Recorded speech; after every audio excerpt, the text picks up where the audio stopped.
Hi, and welcome to the Bold Leadership Story Show, where we talk about experiences shaping exceptional lives. And today I have an opportunity during this blustery day. It's cold and wet, and I think it's snowing somewhere in Temecula, uh, where I get to chat with um, Bryan Rogers. And Bryan is a three-time business owner. I'd like to learn a little bit more about that. And you're a licensed pilot. Are you commercial pilot or uh, No, just just private pilot? Okay. And then you've been in business for 2 years full time, and you have passions of working on and building cars, which I know is cool. And then growing and building a business and riding motorcycles. hmm So it sounds like a great life. yeah, I definitely try to keep it. I don't sit still very well, so I try to keep myself occupied with things, and I do a lot of things, I guess. So Yeah, right. Well, you're a young guy. Are you married yet? nope, nope, I'm single. I Okay. just I'm focusing on what I'm doing, and I know a little cliche, but being a business owner and stuff like that, kind of trying to stick to focusing on one thing at one time, one task, and There you go. where it Wait, goes. how old were you when you started your first business? I was actually 12 years old. 12 years Yeah. old. So So tell me about that. What happened? How did you get started doing that? And what was it? What did you learn? Yeah, so it was a landscaping company. All I did was just mow lawns around my neighborhood, and it seems pretty like well everybody did that when they were 12, and for the most part probably you knew somebody that did, right? I kind of grew that into a little more. I actually did every single neighbor's house along my whole street. At one point, I had 14 different accounts when I was Wow. 15. And I was about 14, 15, making anywhere between 5 to 700 bucks a month, which for, 14, 15-year old, I don't know many kids who do that, but Right. Yeah. So it was what nice. inspired you to want to do that? What was your motivation?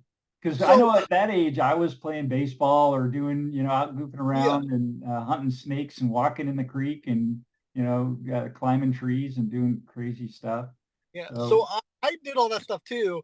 I just, I always been fascinated by motors, and like that we'll kind of circle back around to that, but like okay. that was the whole reason that started. Like it's really weird, but my neighbor was mowing a lawn when I was 8 years old when we lived back in Orange County, Uh-huh. and I literally like walked over and I go, "What's that? That's cool." Like, uh, oh, like tell me about it. And he goes, "It's a motor with a blade on it, like it's strapped to wheels, like it cuts grass. That's what it is." Like, and I was just like, "Oh, can I use it?" And so like from 8 years old until we moved out to Temecula, California, like we for a few years, I just went over to his house once a week and I helped him mow his lawn just because I was fascinated by the machinery itself, not really anything else. It was just like I just thought it was a loud engine and I thought it was cool.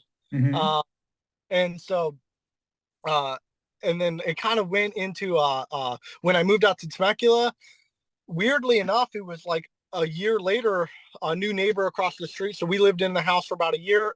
The neighbor right across the street from us moved out, and a new neighbor moved in. His name was Norm, and he was super awesome to me. He was out there one day doing the same thing, and I was like, "Hey, I've done that before for neighbors. Would you be interested in like me just doing it?"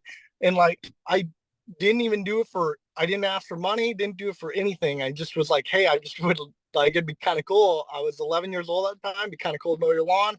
Um and he ended up paying me $5 a week. That's Okay. how it started. Mow his lawn. Uh-huh. Um and he was the one, he had a property where a tenant moved out. This was about maybe 8 to 10 months after mowing his lawn for $5 a week. Just doing it because I loved it, thought it was fun. I don't know. Um, and he ended up one of his tenants in his house moved out and left a lawnmower like one of his apartments or condos that he was renting out. And so he grabbed that lawnmower and he gave it to me and he's like, here, you can have it. Cheers. And kind of from that, it just kind of snowballed pretty quickly. I was like, oh, well, I have my own lawnmower. So I was going across the street to use his lawnmower, and he would pay me $5 a month, and I was using his equipment, his lawnmower. And I was using a brush, a broom that I borrowed from my dad, and then an edger that he had. So it was all his stuff. He paid me $5 a week to do it. And then he gave me a lawnmower. And it kind of was like, oh, well, now I could do yours, and I'm going to go knock on the next door neighbor, see if they want me to do theirs too. And it kind of led into that. And I just created flyers and I started putting them around, and I just showed up every Saturday morning and did it. And I just was enjoying it. And I pretty much just, the neighbors kind of just, the word spread pretty easy for me. Got 2 neighbors. I think the third neighbor ended up, was like, oh, well, your lawns look clean. Who does it? And they're like, oh, it's actually Bryan across the street. And that's how I ended up. Okay, referrals? Just referrals, just word of mouth, that's how I ended up accumulating close to the entire street. And so, yeah, just, it was a really good experience. And so, I just really, really enjoyed it. And it definitely taught me a lot, of course, like most kids at 14, 15, I didn't want to wake up on a Saturday and start working, but, I did, because it allowed me to do things, that other kids my age. Yeah, you were making some bank. I bet you had some freedom that other kids didn't have. Absolutely. I mean, I definitely spent a lot of money on food. So, I was a little chubby kids, but, but I got, I got, the bikes I wanted. I got the scooters I wanted. That's kind of what we did out here. I eventually actually helped paid for my first dirt bike. Ended up getting that. That's kind of what we do out here in Temecula. We ride dirt bikes. Yeah, so, no, dirt bikes have been huge. It's huge out here. Yeah, huge out here. It's a mecca for dirt bikes, really. It is. I mean, there's some really big names out here for that. Yeah. Oh yeah. I've seen some places in the wine country where there are they built these huge pits, and they put foam in them with huge, like 30, 40 foot ramps, and they ride their motorcycles down. They'll go up the ramp and do flips into this big, huge vat of foam. There's that's Jimmy Fitzpatrick's house out there. Robbie Madison here, Jeremy Twitch Stenberg. He's actually lives in my neighborhood, which are all like, a little older now, but they're I don't want to say older, but yeah, be careful. You're talking to a 65-year-old here, dude. Yeah. They all rode in the early. Brian Deegan lived out here for a while. He was like one of the pioneers, the co-founder of Metal Militia. He lived out here for years. I think he moved to North Carolina the last 2 years, or South Carolina, somewhere on the United States. But, his kids are pretty famous now. And, he lived out here for years. And yeah, so it's just like, it's definitely, the dirt bike community is definitely out here. Like it's been out here for a while, and it's for the most part, it's still out here. A lot of kids who ride dirt bikes around here. So yeah, that's cool, man. That's what a way to grow up. I mean, but I think, hearing your story, kind of success leads to success, right? Success, and it leaves clues. So, you started at 12 with your, or 8 with a curiosity. And it's evolved, and you are willing to go out and just try things and do work and add value, and people appreciated it. And you kind of built that into a nice business. So what was your second and third businesses? So the third business is what I'm doing now, the detailing. The second business, I don't really talk about much. I actually started a clothing line. It was called E85 Clothing. It was kind of more of a dream and a thought than it actually was a business. I actually had apparel, and I established a website and everything, but it taught me, it kind of was a total failure, to be completely honest. Okay. But tell us about that. What happened? This failure, you learned a lot. We learned a lot. It's inspiring to hear people's failures and what happened and how you overcame it. Yeah. So what I learned the most from that failure of a business is, well, 2 things really. So clothing and fashion is the #1 most competitive industry in the world, right. By far. I watch Shark Tank a lot, and yeah, everybody. That's all I can say. Everyone, everyone makes clothes. So it's like, what's going to make you separate from, what's going to set you apart from everybody else? Right. Probably somebody already does it. But the thing that I struggled with was marketing. You got to build a brand behind the clothes. You can't just make clothes and say they're better than everybody else's, because they're probably not. And like, why? Why would I buy it over going to Macy's and buying something else? Right. Yeah. And so it was like, you have to build a brand behind the apparel, and you have to be able to market it.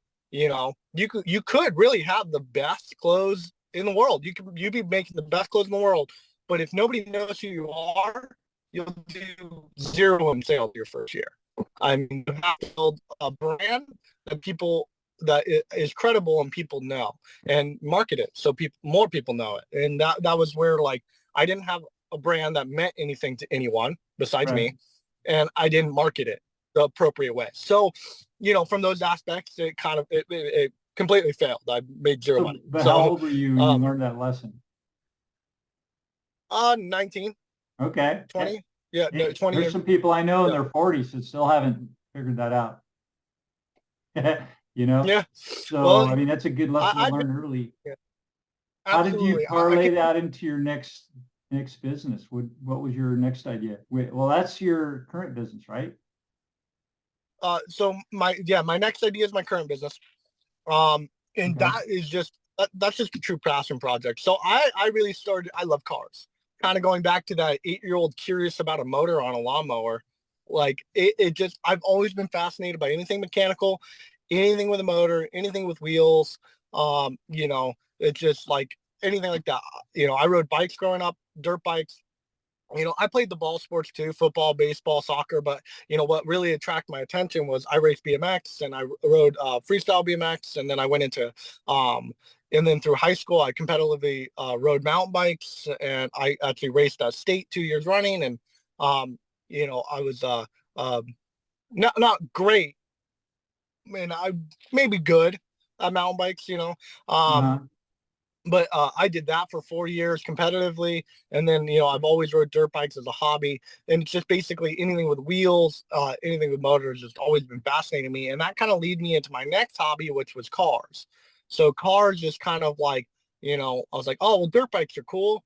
What else is cool? And then it kind of I was like, cars are pretty cool. And I got my driver's license. And basically when I bought my first truck, I was 18, and I bought Mm-hmm. a 1973 Chevy C10 square body, which is my dream truck. So I bought my dream truck when I was 18 years old Wow. for $3,000. It was every penny I had.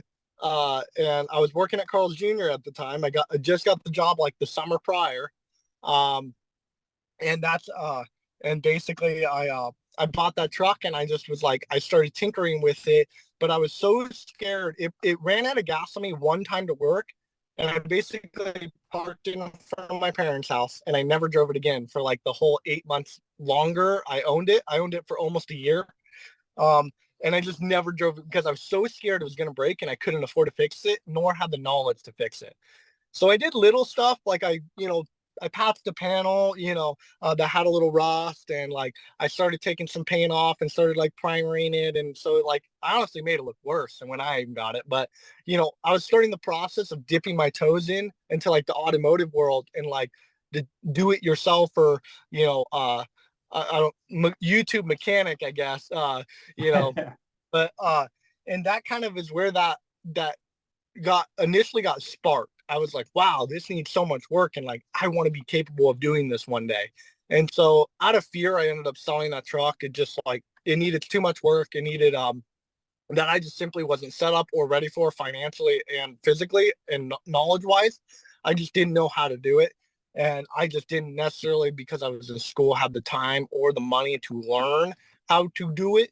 Mm-hmm. Um, and so it kind of, and then I needed a car that can get me to work in school. Now, a Right. 7010 that had carburetor issues was not a reliable truck to get me to school and get me to work. So I ended up selling it, buying a 2002 Ford Ranger, which nothing was really special about that, except I ended up putting 4 times the value of the vehicle back into it. Like I ended up spending thousands and thousands of dollars to make it not only mechanically run really well, but like also really pretty. I guess if you can make a Ranger pretty. Yeah. And I wrapped it, put it on wheels and tires, the whole thing, and like light bars, and it was definitely like it was definitely done really tastefully, at least in my opinion. Got a lot of compliments on the truck, but that truck taught me how to do, I mean, so much things. I had to do 4 wheel bearings on that truck, and I ended up doing, paid to get the clutch done. I ended up swapping a 8.8 Explorer rear end into it. Mm-hmm. A beefed up rear end that can handle like 600 horsepower, which totally was overkill because the Ranger has like 102. But it was definitely like, it was really cool. I bought the truck for $3,000 and I had like $3,000 in wheels and tires on it alone. Like, I mean, it was definitely like, it was overkill for sure, but it was cool. I liked it. It was a 5-speed with the 3-point slow is what they call it, because the motor was terrible. Uh-huh. But yeah, and it was just it was like a 3-year long project truck, is basically a daily driver project truck. I was always doing something to it, and it just kind of Mm-hmm. taught me the passion for cars. That's what it had. I just like, it kind of implemented that. It just was like, I just loved going out and working on it. I'd use my dad's garage, my dad's tools, and I eventually grew out of that. um but that was kind of where it started, and then I just kind of have never stopped doing it from there. Okay. um I kind of expanded on that, went kind of from a tree shade mechanic using my dad's garage and my dad's tools to now I would say an extreme hobbyist. I do have a physical location that we just got the new keys to last week, actually, Oh, uh, cool. over in Marietta off of Date Street in Jefferson. And it's a 3,100 square foot shop. I have a 2-post car lift and 100-gallon air compressor. I have 2 toolboxes that are like 6 feet by 6 feet now, with all the tools, hand tools you can think of that you'll ever need to work on any cars. So definitely my space has expanded, into doing more of that work that I love doing. Wow. So you've now got a home base for doing your cars. Yeah, pretty much. That's kind of how I started. And like I said, like the whole business I'm doing now, I know this is a long way to get into it, but it just started as a passion project. So that's really how it started. So that Ranger, what it taught me is how to like because I spent thousands of dollars to make it look pretty. And it taught Uh-huh. me how the best upgrade you can do to your car is maintenance. It really is. Like spark plugs, cleaning it, taking care of it. That's the best upgrade you can do. You got to take care of the thing that takes care of you. It's expensive. Depends on who you talk to. Might be a liability, might be an asset, but it's an expensive purchase for the average person. So it's like, take care of that purchase, and that's kind of where um, that implemented into, this business that I started. So I do auto detailing. I am mobile, and I do now have the physical location, but it kind of just led into like, well, I take care of my own car pretty good, and people were seeing that. My buddies were like, it was like, you keep your truck really clean. Like, can you do that? And I had all the tools, like, I had like a steamer and like the carpet extractor, to take care of my own truck. I never bought that to like make money from. I just was like, oh, my own truck could use this. And so Mm-hmm. I equipment to be able to take care of my own car. And then my buddies were like, hey, well, I'll pay you to do my truck. And so I kind of started like doing that. Wow, there's a pattern going on here. So I ended up selling that truck, and I was actually, when a lot of that happened, with people were saying, "Oh, we see how you take care of your cars and your trucks." I ended up selling the Ranger, and I had a commuter car, like just a boring commuter car, just a Mazda 6, nothing special. It was just like, it was supposed to be my sensible purchase, right? Uh-huh. Good gas mileage, reliable, cheap on insurance, the whole thing. Um, and it's like, I actually started my mobile detailing business out of that car, out of the trunk of a Mazda 6. And it kind of has evolved from there. And I was going to my friend's house, and I was like hooking up to their own water and hooking up to their power outlets. And like, I was spraying their cars down and doing all that stuff. And, and they were paying me. And I was like, this could be something. And it kind of was never, it kind of was something that was always like most people who do auto detailing, it was kind of a side hustle, because I was working in another job, at a Mhm. winery in the valley here. And, once I left that place, I just decided I don't want to work, with how that experience ended. I wasn't too proud of it. So I just was decided I don't want to work for anybody else ever again. And I'm going to figure out how to, in the meantime, how to just work for myself. And I basically have been full-time ever since, doing the auto detailing. And, uh, it's definitely been, it's definitely been a journey. I'll say that. Very cool. I'm gonna put up your what is it, your Instagram site here. Absolutely. Share Yeah. that on the screen. I don't know if you can see that, but Yes, I can. okay, cool. So I've got your Instagram. That's your BTR detailing, established Yep. 2021. And these are all things you do. You do mobile vehicle washing, detailing, headlight restoration, paint correction and protection, all the stuff. And then you got your website here. I'll click on that. We'll go to that in a second. And then these are some of the cars you've done. Wow. So are there any stories there that you can share? Um, I mean, about the cars I do, I would say, uh, not anything particularly crazy. It just I'm a part of this wonderful BNI group, Wine Country Okay. Business, Yeah, yeah. and they have been an exceptional group of people. I mean, I have learned so much in such a short amount of time from these people, and a lot of them have support. As you can see, there's Glass Doctor. I did his truck, a full detail. The blue truck that has bubbles on it, that's Positive Enterprises. Uh-huh. Um, they're all members of that group, and they have been so supportive of my business, and have kind of taken me under the wing, I can, in some aspects, and given me so much mentorship. And a lot of those cars are of in that group, and then and or referrals from people in that group. I would say at this moment I do most of my advertising, via social media, um, and and but I would say 85% of my business is even still this day is all word of mouth. So Oh, yeah, it's that's like awesome.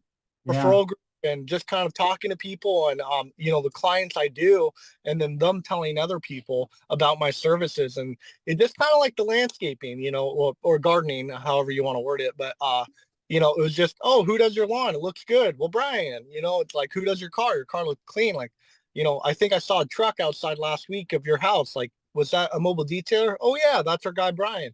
That's really how my business has been working so far. Very cool. Well, your site looks really nice too. Yeah, Scrolling thank through you. that. Yeah, So that we just got that up and running about a month ago. Yeah, definitely uh pretty happy about it. yeah, nice. Nice job.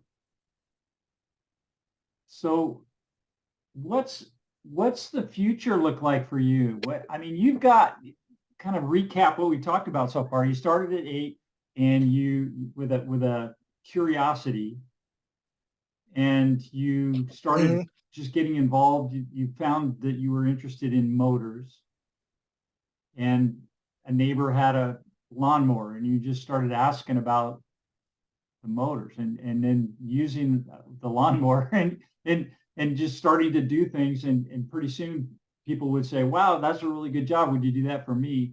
You did that with the lawnmowers and doing landscaping, and then you started a branding company or a clothing line, and Hmm. you learned about a little bit of failure there, but it sounds like you turned that failure into, another great enterprise. You learned a lot about, okay, what shouldn't I be doing and what could I be doing better? And then you started getting into cars and you bought a car, invested in it and got really into it, learned about it, started taking care of your own car really well. And people started asking you questions like, how do you keep your car so cool? I'd like you to do that for me. And you just like, sure. So it's built into this nice business now. That's kind of how I remember reading a story about Oakley sunglasses. You remember that company? Yeah, I don't know if they're Yeah, still around, don't but I know Oakley, of course. Yeah. Yeah, well, the guy who started that, gentleman who started that, he was into motorcycles too, motocross, and Hmm. he started manufacturing sunglasses at his house, and he would take them in his car and he'd sell them out of his trunk at events, out in the car parking lot. Wow. And his dog's name was Oakley. That's how the name of the company got started. Oh, So, that's how he started. Same way. I mean, the same thing you're doing. He had a passion for something and he started tinkering with things and he came up with some innovations and found a small niche market and grew it from there. So great learning. And you're just doing the same thing. I'm going to see your story sometime. I think in the annals of legends of business, you keep going the way you're going. It's exciting. that's the goal. Yeah. Thank you. I mean, I've always had bigger ambitions for them. What I'm ever doing at that current moment. It's just like always want to progress forward. Always want to better myself. Every day. And I know a lot of those sayings are very cliche, but when it's cliche, it's probably because it's true. That's why it's Yeah. said a lot. You Yeah. know, it just I don't like it's learning to be comfortable with being uncomfortable because complacency or comfortability leads to complacency. And I want to progress forward, and there's things I want to do with my business and think with what I want to do with my life, and I'm definitely looking forward to the future. I think there's a lot of good things in store. I just got to stay less distracted and stay more focused, but we're working on that. 2023 is that's the goal for 2023 is to stay more focused on one thing. Okay. Sounds good. One thing that I've learned is to have balance and have fun. It's like if you work so much that you don't enjoy it, then it's not worth it anymore, you know? So Yeah, yeah, absolutely. And sounds there's like you've kind been of that's able to why. keep that balance so far.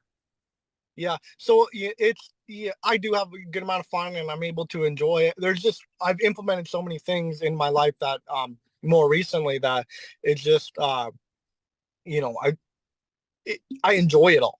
I ride my dirt bike 4 to 5 days a week. I go to the gym 4 or 5 days a week, and it's all these things. I work 4, 5, 6 days a week, but I enjoy everything I'm doing. Like, Right. the shop is now a place where I actually do work out of.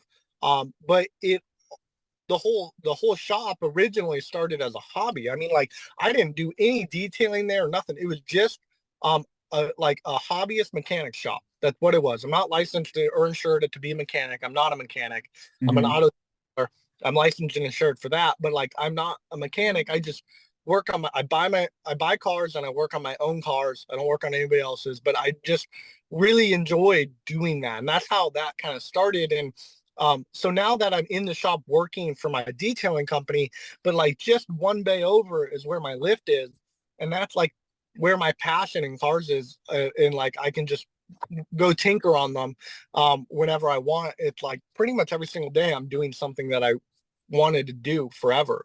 I mean, if you would have told me 5, 6, 7 years ago that I'd have my own shop, like, and I mean, I would have said you're lying. If I said, oh, you would have tools, your own car lift, even you could work on your own car any way you want to. Easy. I mean, I would have said, oh, you're lying. You're lying, like to me, because for me, it was just like I worked on cars with my dad. My dad was the one who really showed me that world. And he taught me, I would say probably 40, 50% of everything I know.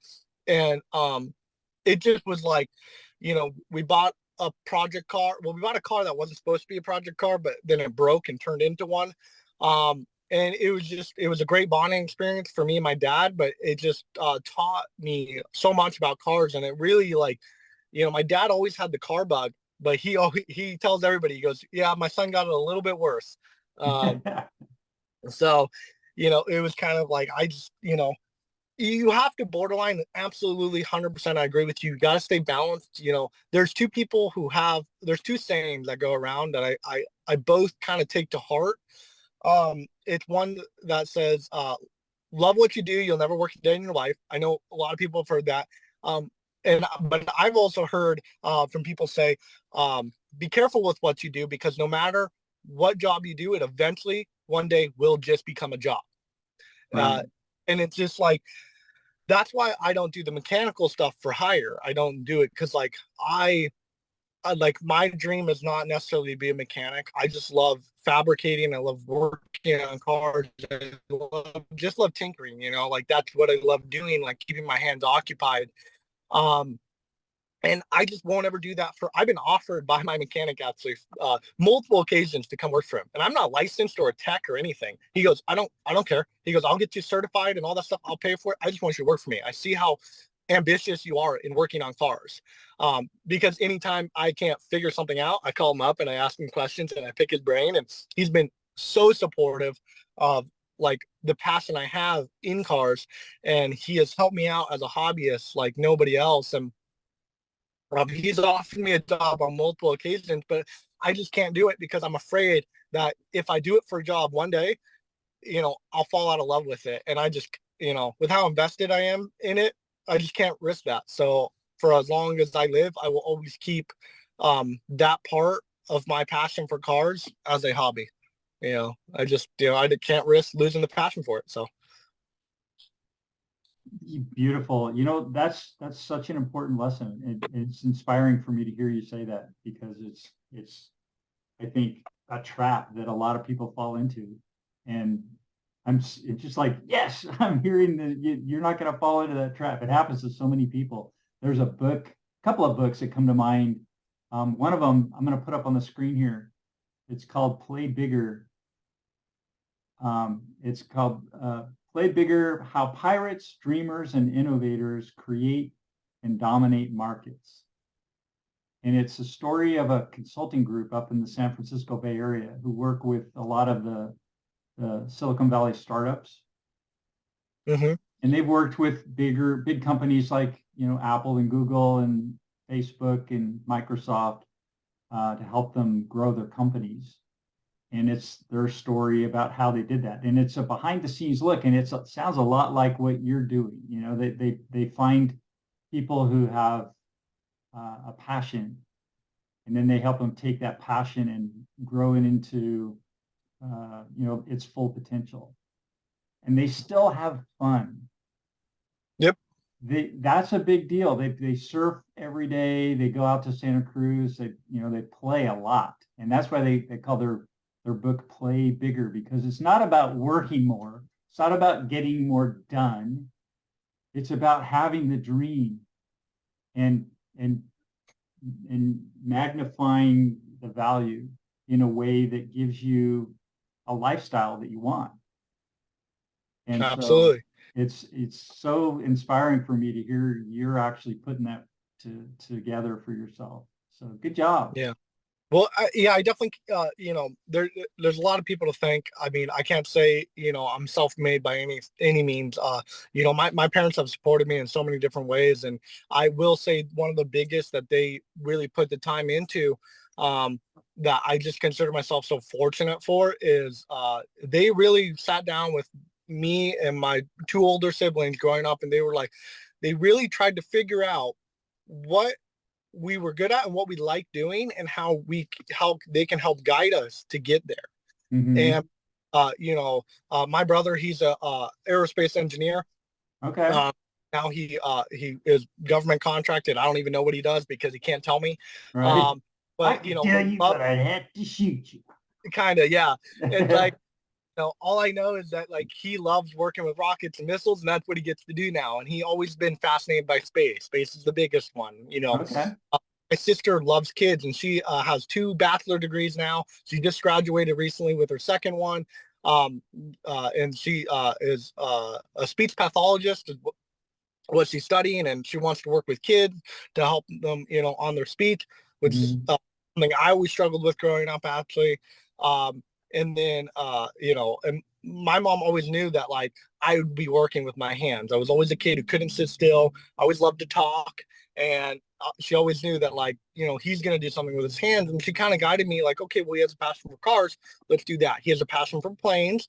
Let's put it in that direction. So she kind of helped guide me in these ways. And I feel like I got guidance that not a lot of people get that I did.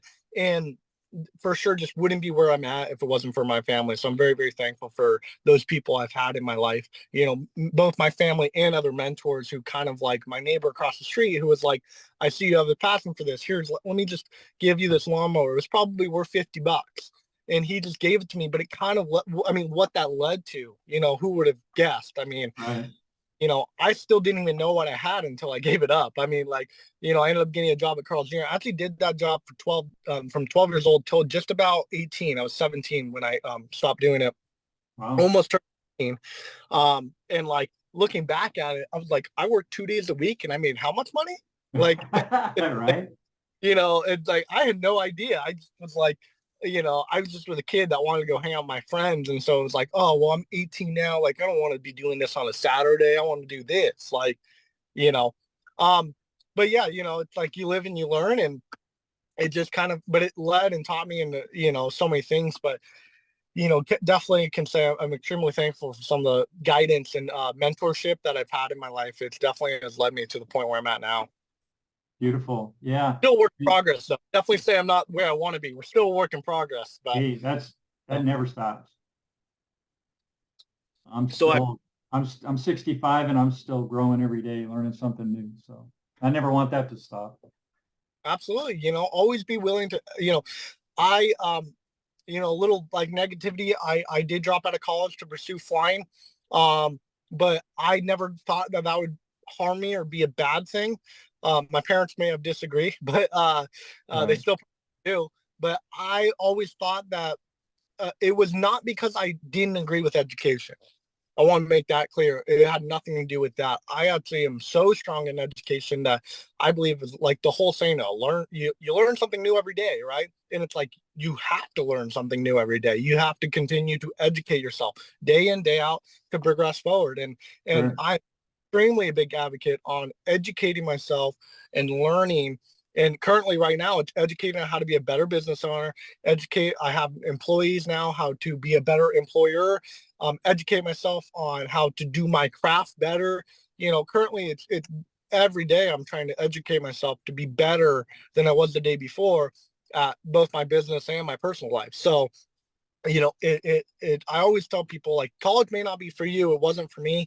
And, we'll see how much that harms me in the future. But, you know, but it has nothing to do with not wanting to educate myself and not wanting to not do anything or just school's too hard. It wasn't the direction I wanted to go. And I wanted to be taught to do this, and that. And that's kind of where I've been very fortunate to have people in my life and mentors in my life that are teaching me those things. Like, hands-on in, today's day and age, it's like kind of being in the business group that I'm in, I'm learning from local business owners in 2023.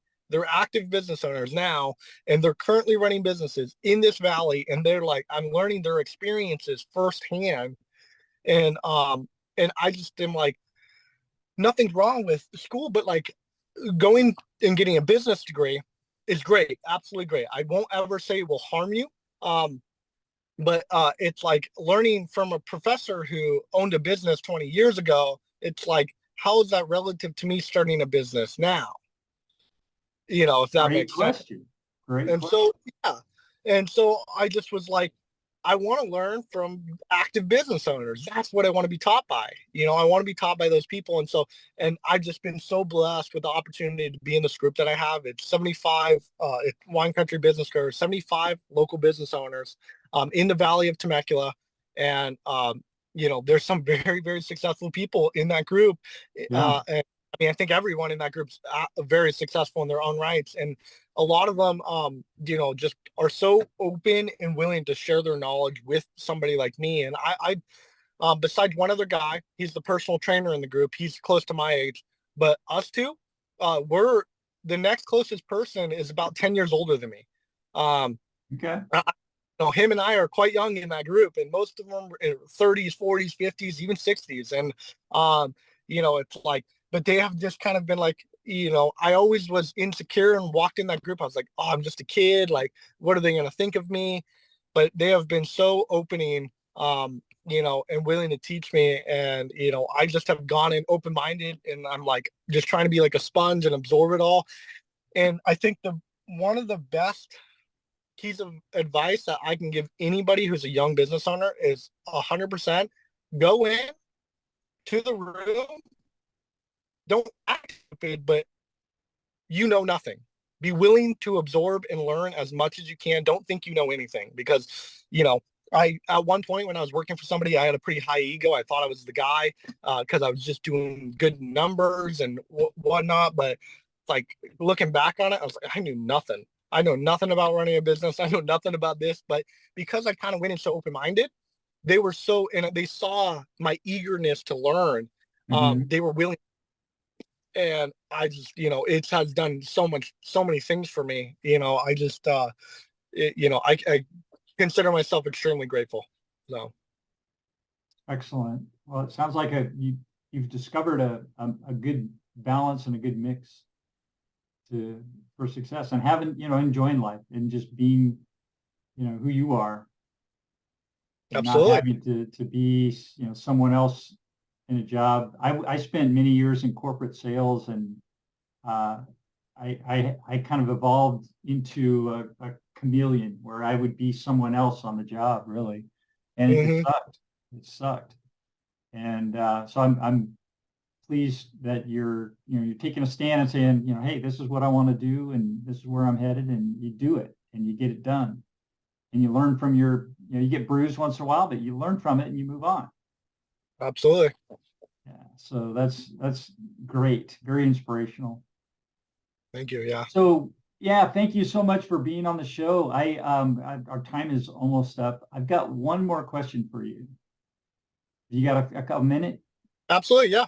Yeah, awesome. So of all the decisions over the time that you've been on this planet, you've had to make different decisions, some successful, some not.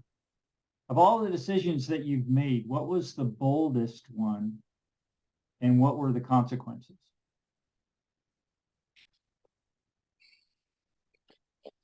That's a hard one. I mean, I couldn't say there's one, for me personally, that there was one decision that was like the biggest life-changing decision. I think it was, for me personally, in my experience, it was so many little decisions that ended up leading to the bigger picture, if that makes sense. Yeah.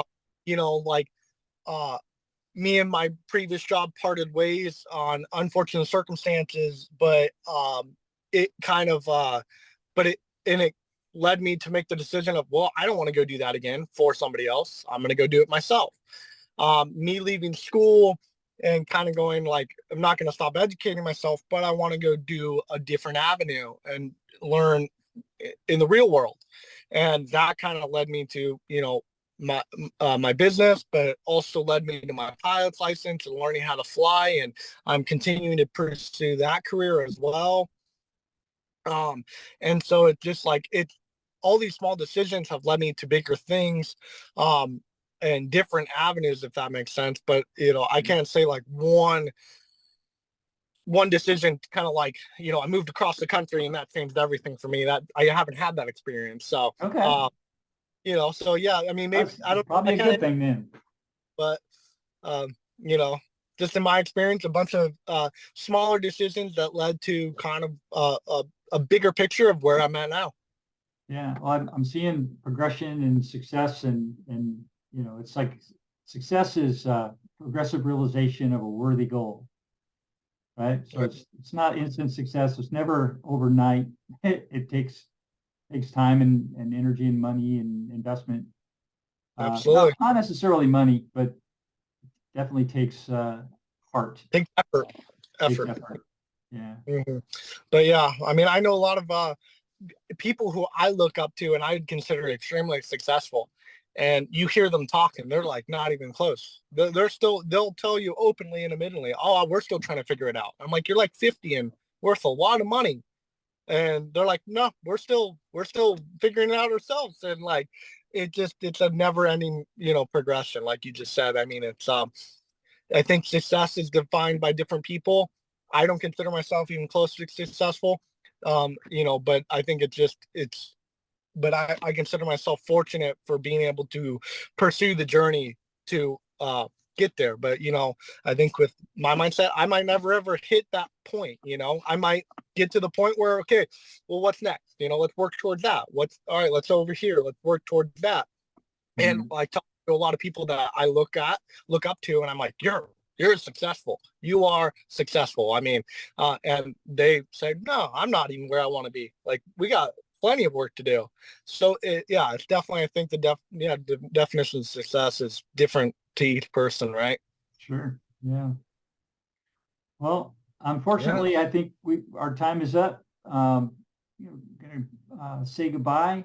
Thank you so much again for joining me on the show today. I appreciate it. I'm very inspired. I'm looking forward to sharing your story and to the Temecula Valley and greater area. So look forward to seeing you around town too. Awesome. Perfect. Thank you so much, Jim. Yeah. Talk to you soon. All right. Bye-bye. Bye-bye.